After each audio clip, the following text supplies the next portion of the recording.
ஆனா சாருன்னு சொன்னாலே திமுகவுக்கு ஒரு பயம், ஒரு தோல்வி பயம், ஒரு மாதிரி பயம்.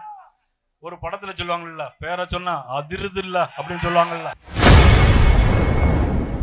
சார் என்றாலே திமுகவிற்கு பயம் வந்து விடுவதாக நேற்று பாஜக சுற்றுப்பயணத்தில் பேசிய மாநில தலைவர் நயினார் நாகேந்திரன் தெரிவித்துள்ளார். சாருன்னா அவங்களுக்கு எல்லாம் தெரியும்ல. எந்த சார்? அண்ணா பல்கலைக்கழகத்துல சார், அண்ணா பல்கலைக்கழகத்தில். அது என்னது? அப்படி அங்க பல சார் இருக்காங்களா? அண்ணா பல்கலைக்கழகத்துல ஒரு பெண்ணை தனியா கூட்டிட்டு போய் அவங்கள பாலியல் தொல்லை கொடுத்து இன்னொரு சாரும் இருக்காரு, அந்த சாருக்கும் நீங்க பேசுங்க அப்படின்னு சொன்ன உடனே அது கேட்டு அந்த சார் யாருங்கிறத நம்முடைய முதலமைச்சர் இன்னும் கண்டுபிடிக்கவே இல்லை. அது அந்த சார் யார்? அந்த சார், அந்த சாரை கண்டுபிடிக்க முடியல. ஆனா இப்பன்னா ஆனா சாருன்னு சொன்னாலே திமுகவுக்கு ஒரு பயம், ஒரு தோல்வி பயம், ஒரு மாதிரி பயம்.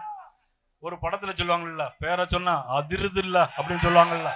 அது மாதிரி இந்த சாருன்னு சொல்லிட்டா இப்பெல்லாம் ஒரு தோல்வி பயத்துல நம்மளுடைய முதலமைச்சர் இன்னைக்கு இருந்துட்டு இருக்கலாம். அவ்வளவு. அதுதான் என்ன சார் அப்படின்னா, இன்னைக்கு வாக்கெடுப்பு, வாக்காளர்களை யாரெல்லாம் இருக்கிறாங்க இல்லைங்கிற கணக்கெடுப்பு எடுக்கிறது தான் இந்த சார். நீங்க நினைக்கிற அந்த சார் வேற, இது இந்த சார். அதுல என்னன்னா, நேரு காலத்திலிருந்து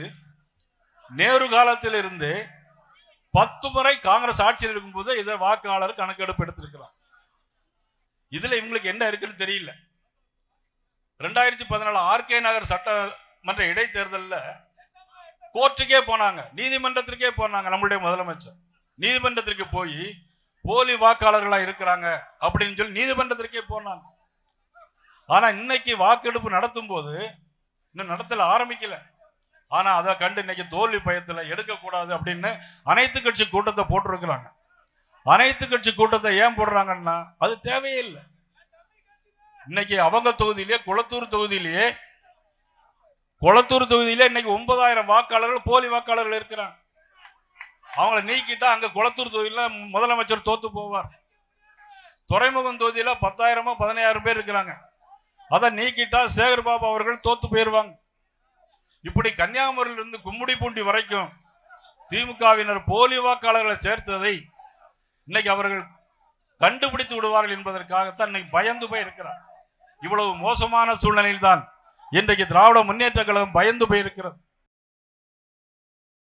செய்திகளை உள்ளது உள்ளபடி தெரிந்து கொள்ள ரெஃப்ளெக்ட் நியூஸை சப்ஸ்கிரைப் பண்ணுங்க.